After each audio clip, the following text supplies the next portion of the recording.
Boa noite, irmãos.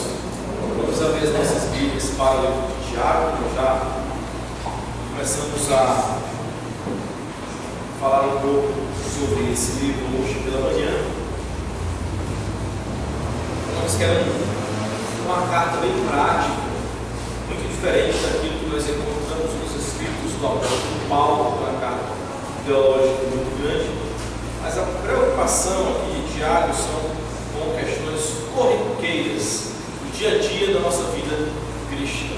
Ele fala sobre provações, sobre a palavra do Senhor, o lugar que a palavra deve ocupar em nossos corações, como nós devemos receber essa palavra, deixando de lado o que atrapalha a nossa comunhão com Cristo.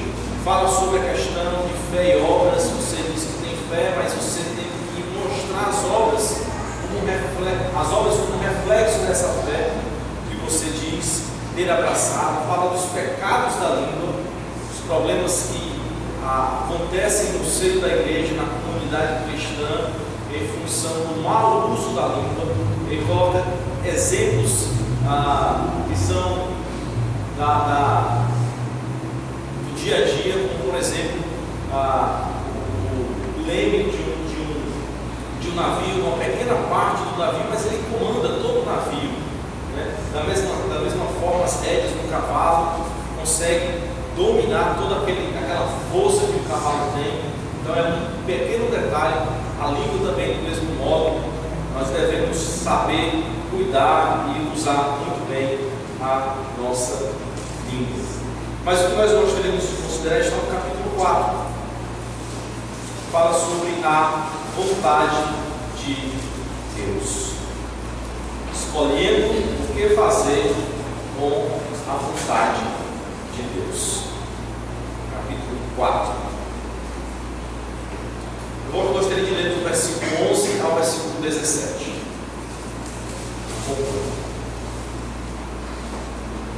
Irmãos, não faleis mal uns dos outros. Aquele que fala mal do irmão ou julga seu irmão, fala mal da lei e julga a lei. Ora, se julgas a lei, não és observador da lei, mas juiz.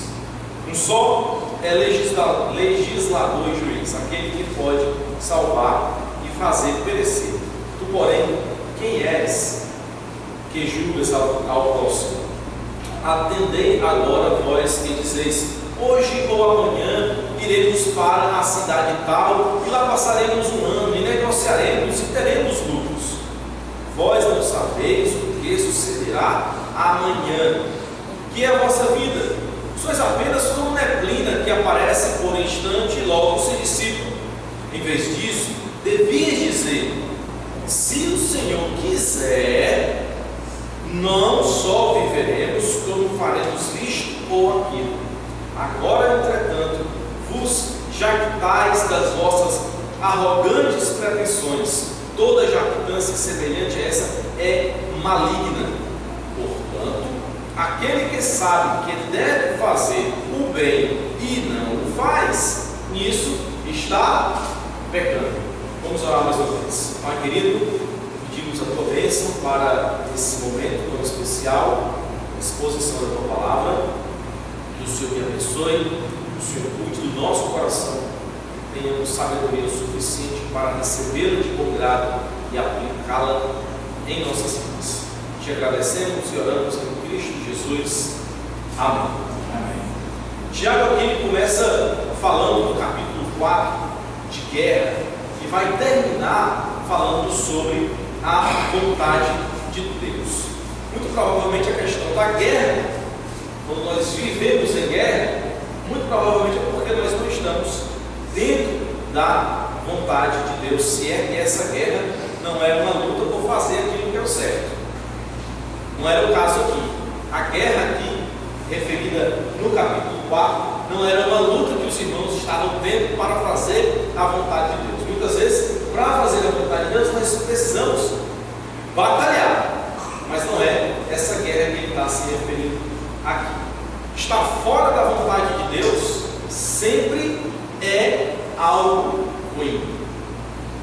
Sempre. Entenda isso. eu estou dentro da vontade de Deus? Se eu estou dentro da vontade de Deus, eu posso estar em toda e qualquer situação, eu estou muito bem. Agora, se eu não estou dentro da vontade de Deus, independentemente de onde eu estiver, é algo ruim. Você pode não estar passando por dificuldade financeira, mas não estar bem com Deus. Ou o inverso também pode ser verdade. Você pode estar numa grande escassez, mas dentro da vontade de Deus. Estar fora da vontade de Deus não é algo bom. E nós temos aqui alguns exemplos. Ló, por exemplo, mudou-se para Sodoma e causou grandes problemas para a sua vida e para a vida da sua família. Um outro exemplo, Davi. Davi fugiu da vontade de Deus quando se encantou pela mulher que não era dele, pela mulher que era de um de seus homens, e com essa mulher cometeu adultério. Então ele não estava dentro da vontade de Deus. Consequências terríveis para a vida dele, para a vida de sua família e para toda a nação também. Toda a nação de Israel, dentro daquele contexto, sofreu bastante, porque o seu líder, porque Davi não seguiu a vontade de Deus. E também um outro exemplo de alguém que não seguiu a vontade de Deus, a figura de Jonas. Ele foi chamado para pregar Nínive, só que ele foi para o lado oposto da vontade de Deus. E isso causou grandes problemas para ele. E olha só a consequência do erro e da falta de percepção de uma única pessoa. Quase que um barco inteiro vai a fundo e mata todas as pessoas pela desobediência de uma única pessoa. Ou seja, minha desobediência, a sua desobediência pode causar sérios problemas, tanto para a sua vida como para quem está do teu lado e, em determinadas circunstâncias, até para uma nação inteira. Então, cuidado com isso. O que há de comum entre esses homens? Eles não estavam dentro da vontade de Deus. E eu estou dentro da vontade de Deus? Essa, irmãos, é uma das minhas grandes preocupações. Porque eu posso estar desperdiçando a minha vida. Se eu não estou fazendo, eu posso até estar fazendo coisas boas. Mas se eu não estou fazendo aquilo que Deus quer que eu faça, estou desperdiçando a minha vida. Ou então não estou fazendo tudo aquilo que Deus intenta fazer. E você está fazendo a vontade de Deus? Tiago ressalta 3 atitudes em relação à vontade de Deus. 3 atitudes. Dentre essas 3, somente uma é correta. Façam suas apostas. Aposta de número 1. Podemos ignorar a vontade de Deus. Se essa é a sua opção, então coloque aí um X, deposite aí a sua aposta. Versículo 13 do capítulo 4, ele diz, 13, 14 e 16: Atendei agora, vós que dizeis, hoje ou amanhã iremos para a cidade tal, e lá passaremos um ano, e negociaremos e teremos lucros. Vós não sabeis o que sucederá amanhã. Ele está fazendo um plano de um ano, mas ele não sabe o que vai passar, o que vai acontecer amanhã. Que a vossa vida sois apenas como neblina, que aparece no instante, logo se dissipa. Versículo 16: Agora, entretanto, vos jactais das vossas arrogantes pretensões. Toda jactância semelhante a essa é maligna. Talvez Tiago aqui se dirigisse aos comerciantes da época, pessoas que faziam muitas viagens, comerciantes que tinham muitos lucros com o comércio naquela região. E nós notamos aqui que não há uma preocupação por exemplo, em pedir a orientação de Deus, em orar ao Senhor. O Senhor nos dirige, nós pretendemos fazer isso, mas antes de fazermos isso, nós queremos colocar os nossos planos diante do Senhor, porque se não for a tua vontade, não adianta eu estar correndo para lá e para cá, mesmo que eu receba grandes dividendos com essas minhas negociações. Não era o caso deles. A oração estava de lado. A medida do sucesso deles aqui era se aquilo que eles intentaram fazer, se eles fizeram. Essa era a medida do sucesso. E uma vida distante de Deus se mede sucesso nesse exato momento, dessa mesma maneira. Como podemos medir o sucesso longe da vontade de Deus?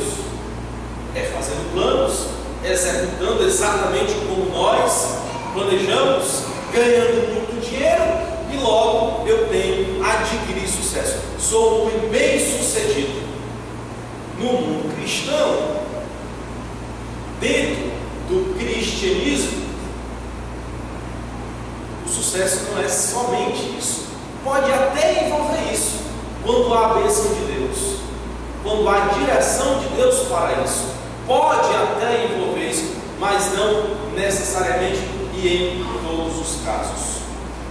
Tiago talvez faz questão de revelar aqui a insensatez de ignorar a vontade de Deus. Se a sua aposta é nessa primeira opção, então Tiago revela que você age com insensatez.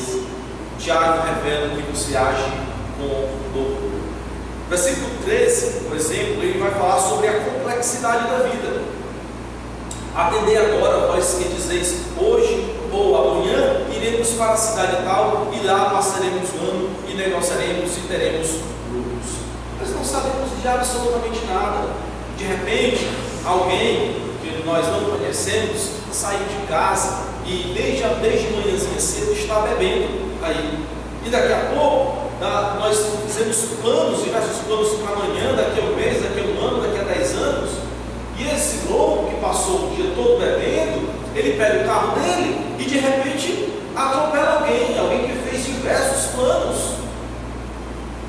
A vida não é tão simples.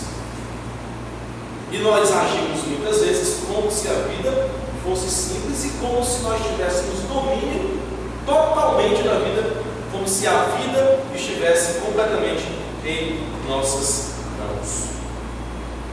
A revelação da insensatez se dá por meio da complexidade da vida. Eles não entenderam que a vida é complexa. Eles também não entenderam, por exemplo, a incerteza da vida. No versículo 14: vós não sabeis o que sucederá amanhã. Vós não sabeis, nós não sabemos. Muito provavelmente ele tomou esse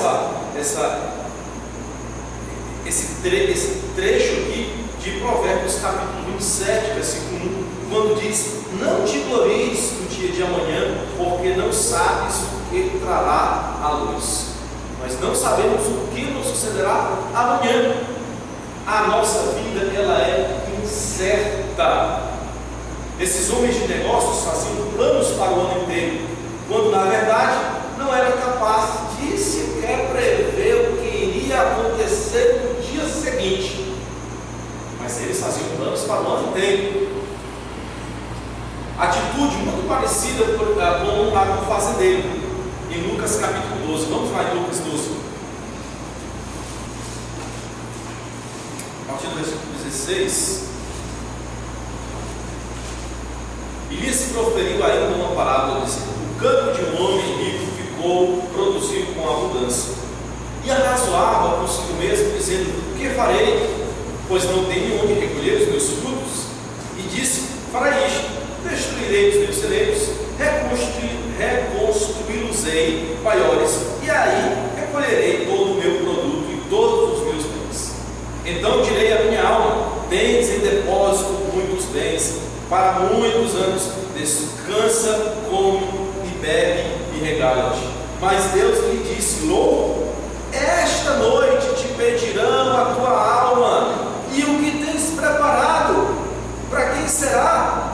Assim é o que entesoura para si mesmo e não é rico para com Deus. Aquele que busca riqueza nesse mundo, mas não é rico para com Deus, é considerado na Bíblia como um homem louco.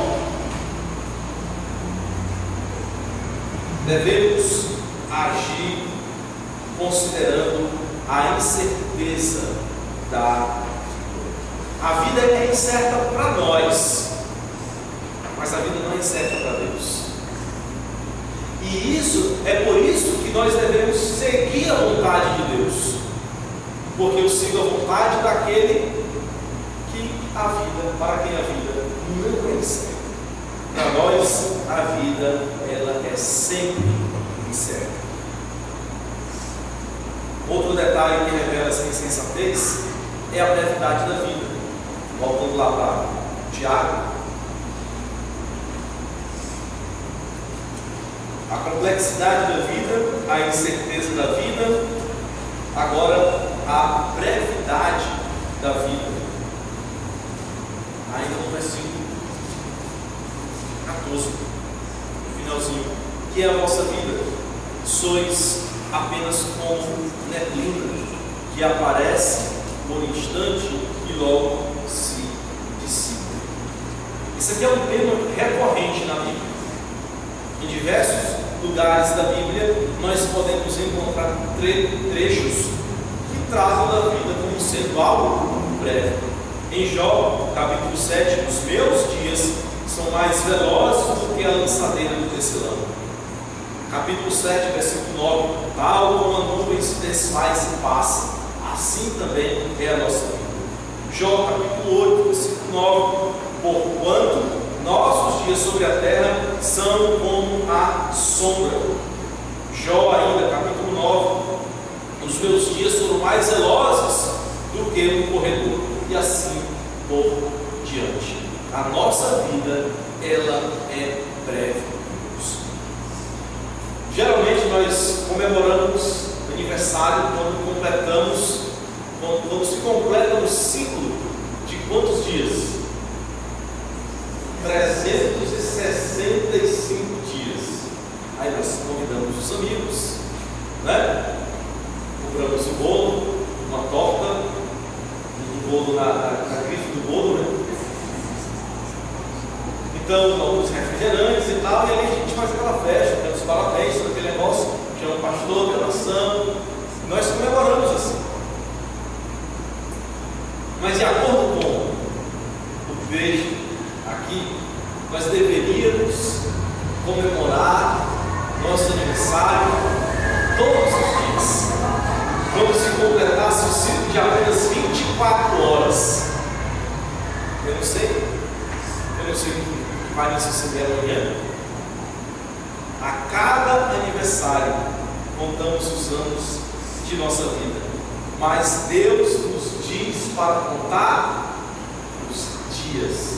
Salmo 90, versículo 12. Vamos olhar lá. Salmo 90. Ensina-nos a contar os nossos dias, para que alcancemos coração sábio.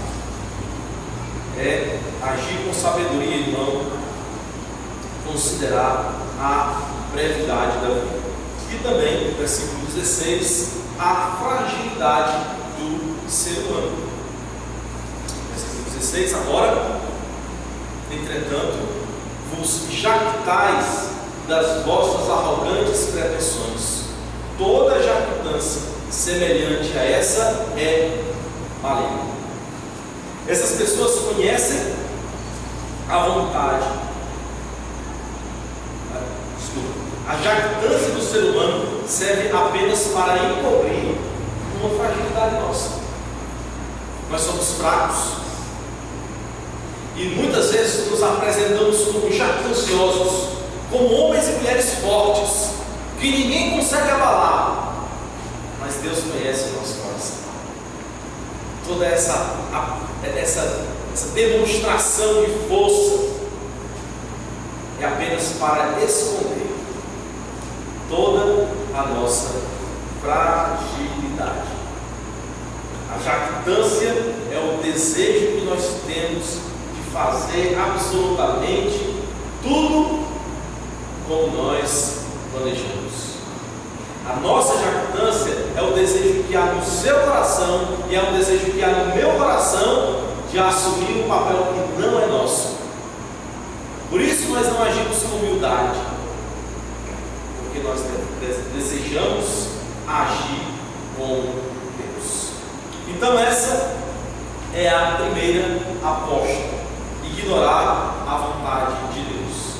Você tem essa opção. Mas há uma segunda opção, que é, mesmo conhecendo a vontade de Deus, desobedecê-la, assim como fizeram eles. Porquanto, versículo 17 do capítulo 4, aquele que sabe que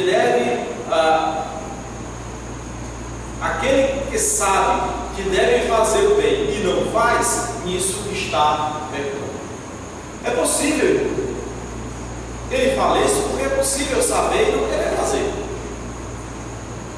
É possível você saber o que deve fazer, mas decidir não fazer. Muitas vezes nós ficamos questionando, buscando saber qual é a vontade de Deus. Muitas vezes nós sabemos, mas nós decidimos, nós nos iludimos, e por isso nós não fazemos a vontade de Deus. Elas conhecem a vontade de Deus, mas fizeram uma opção. A aposta dessas pessoas, foi a aposta de número 2, de desobedecer à vontade de Deus. Essa atitude parece até ser pior do que a primeira. Quando você ignora, quando você não sabe a vontade de Deus, age de forma louca, de modo insensato, mas parece que aquele que sabe e não faz é pior do que aquele que não sabe. Daí a nossa responsabilidade é muito maior do que aquele que nunca ouviu a palavra de Deus. 2 Pedro capítulo 2, versículo 21. Eu fico imaginando que quando nós sabemos Deus quer para as nossas vidas e nós não fazemos, é como se nós estivéssemos apresentando a Deus um plano melhor do que o dele. Deus disse: é assim que você deve proceder. Mas não é por aí não. Eu gostaria de agir assim por isso, por isso, por isso e por isso. Nós até apresentamos as nossas razões para Deus. É porque nós acreditamos que a nossa maneira de viver é melhor que Deus, que o nosso plano é melhor do que o plano de Deus. Aí 2 Pedro capítulo 2, versículo 21, diz assim: pois melhores foram nunca tivessem conhecido o caminho da justiça, do que após conhecê-lo volverem para trás, apartando-se do santo mandamento que lhes fora dado. Melhor lhes fora. O peso da punição é menor, porque a Bíblia diz que a quem muito é dado, muito é cobrado. E eu não tenho dúvida de que nós seremos mais cobrados do que qualquer outra pessoa que nunca ouviu a palavra de Deus. Seremos muito mais cobrados. Isso deve nos deixar em alerta. Porque as pessoas que conhecem a vontade de Deus lhe desobedecem deliberadamente. respostas é o orgulho, a jactância do homem, o orgulho do homem, o não querer se submeter, a falta de humildade que é característica do nosso coração. Seja humilde, deixe a jactância de lado, deixe o orgulho de lado. Uma coisa que nós devemos entender é que a vontade de Deus é sempre melhor. Há uma relação entre nós e Deus, e essa relação ela deve ser respeitada. E quando nós não respeitamos, nós sofremos por isso. A relação entre o Criador e a criatura, a relação entre o servo, para coincidir aqui a palavra com o gesto, né? O servo com o seu Senhor. Essa relação, ela deve ser respeitada. Se não há respeito a essa relação, sofreremos duras penas. No mundo natural é assim. Então, por exemplo, o engenheiro que está desenvolvendo um avião e ele não respeita todas aquelas regras da física, né, da gravidade e todo o desenho, a estrutura que uma asa deve ter para fazer com que um avião levante, se ele não obedece isso, não adianta. É dinheiro posto no lixo, não vai funcionar. Por quê? Porque ele não obedeceu as regras básicas do mundo natural. O mundo espiritual também tem as suas regras. Nós devemos obedecer essa relação que há entre Deus, no seu legítimo lugar, e nós, no nosso legítimo lugar. O nosso legítimo lugar não é lá em cima. O nosso legítimo lugar é aqui embaixo, olhando para o céu, orando a Deus e pedindo sabedoria a esse Deus. Desobedecer a Deus pode até não parecer algo sério hoje, mas o será na sua vida. Colossenses capítulo 3.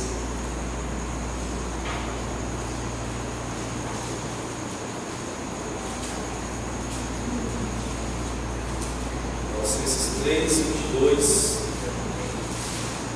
a 25. Servos, obedecei em tudo aos vossos senhores, segundo a carne, não servindo apenas sob vigilância, visando não só agradar homens, mas em singeleza de coração, temendo ao Senhor. Tudo quanto fizerdes, fazendo de todo o coração,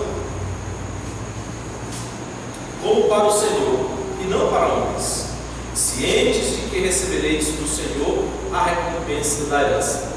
A Cristo, o Senhor, é quem está servindo.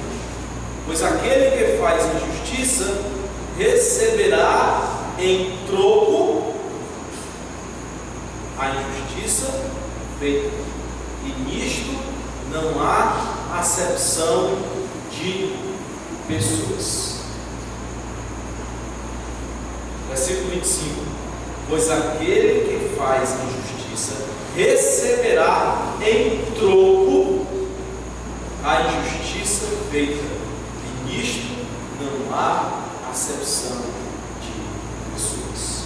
Devemos agir com justiça, de acordo com a vontade de Deus. Eu não sei se você ainda já fez a sua aposta. Ainda há uma terceira opção.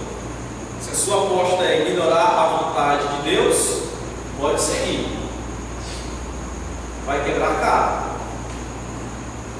A segunda aposta é desobedecer a vontade de Deus deliberadamente. Você sabe o que é o certo, mas você decidiu não fazer. Essa é a segunda aposta. Mas há uma terceira opção, uma terceira aposta, que é obedecer a Deus. Voltando lá para Tiago.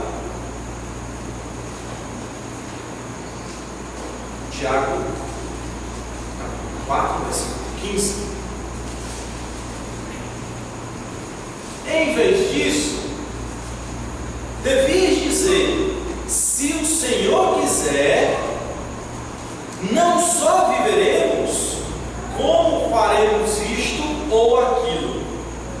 É muito interessante que ele não está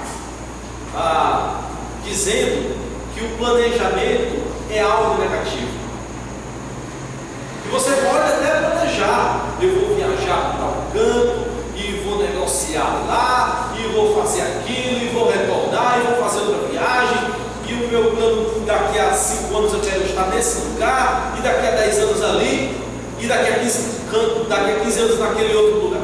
Ele não está negando a importância do planejamento. Agora, que esse planejamento seja feito sob a supervisão, a orientação do seu Senhor.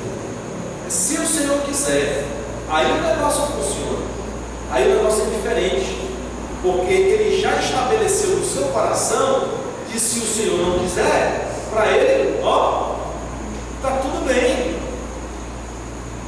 Se o Senhor não quiser aquilo que eu planejei para a minha vida, amém por isso. E eu digo amém por isso porque eu sei que Ele é um Deus bom e que quer o meu melhor. Por isso eu fico contente. Eu fico cabisbaixo, triste, chutando a rata no meio da rua, com raiva, batendo em todo mundo que chega na minha frente, porque as coisas não dão certo na minha vida, porque nada dá certo, porque isso é loucura. Agimos muitas vezes assim, por conta do nosso orgulho. Agora, depositar a minha vida na vontade de Deus, para Ele fazer o que Ele quiser, faz diferença. E vamos dar mais dois outros textos. Às vezes fica cansativo, né? Está para lá e para cá, mas pudesse a sua paciência. Se você não quiser, deixa que eu leio, tá? Salmo número 1, versículo 3.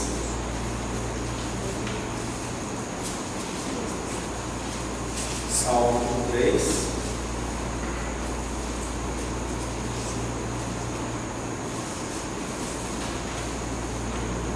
Está falando aqui do homem que é bem-aventurado porque segue a orientação de Deus. Ele é como árvore plantada junto à corrente de águas, que no devido tempo dá o seu fruto, cuja folhagem não murcha, e tudo quanto ele faz será bem sucedido. E um outro texto ainda está em Josué, capítulo 1, versículo 8. Josué 1.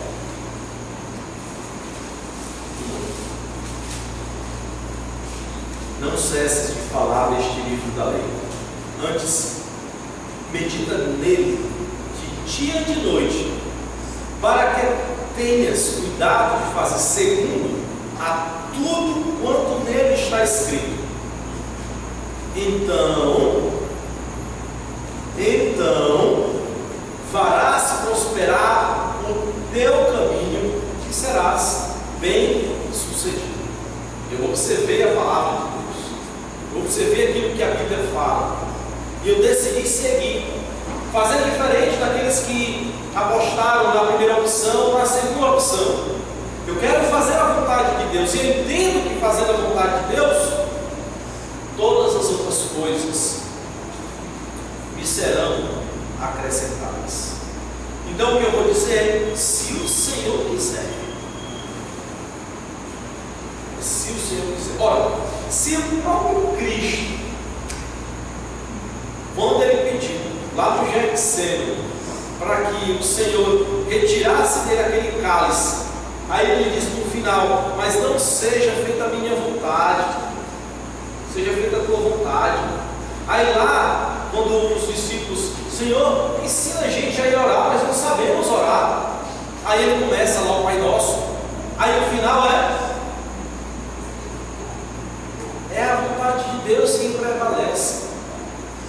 Na verdade, a vontade de Deus sempre prevalece, quer você queira ou não. A questão aqui é só aceitar. Quando você aceita, o negócio flui mais tranquilamente. Quando você não aceita, você vai bater cabeça até dizer chega, como diz o povo, né? Não faça assim.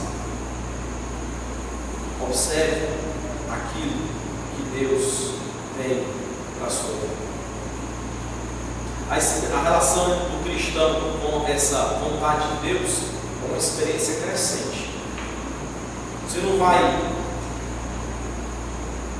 sair daqui hoje à noite, chegar em casa e achar que vai saber exatamente qual é a vontade de Deus. São passos, são pequenas decisões que nós tomamos que vai nos aproximando de Deus. Nós não nos aproximamos repentinamente. A nossa decisão pode ser repentina para seguir a Cristo, mas a minha comunhão com Ele, até o momento em que eu ando muito próximo de Jesus, são pequenas decisões que nós tomamos, passo a passo, de pouco em pouco, mas um pouco que é importante para desenvolvermos essa vontade de Deus. Irmãos, se você ficou com a terceira opção, você apostou corretamente. Você apostou não simplesmente considerando esse mundo, mas você apostou levando em consideração o mundo por vir. Você apostou levando em consideração o reino eterno de Deus. E nisso vale a pena apostar. Apostar no reino eterno de Deus. Eu gostaria de encerrar lendo apenas um versículo que está em Romanos, capítulo 2.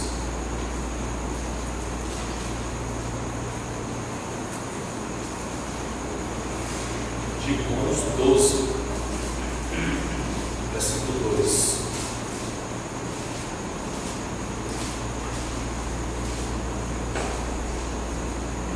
E não vos conformeis com este século, mas transformai-vos pela renovação da vossa mente, para que experimenteis qual seja a boa, agradável e perfeita vontade de Deus.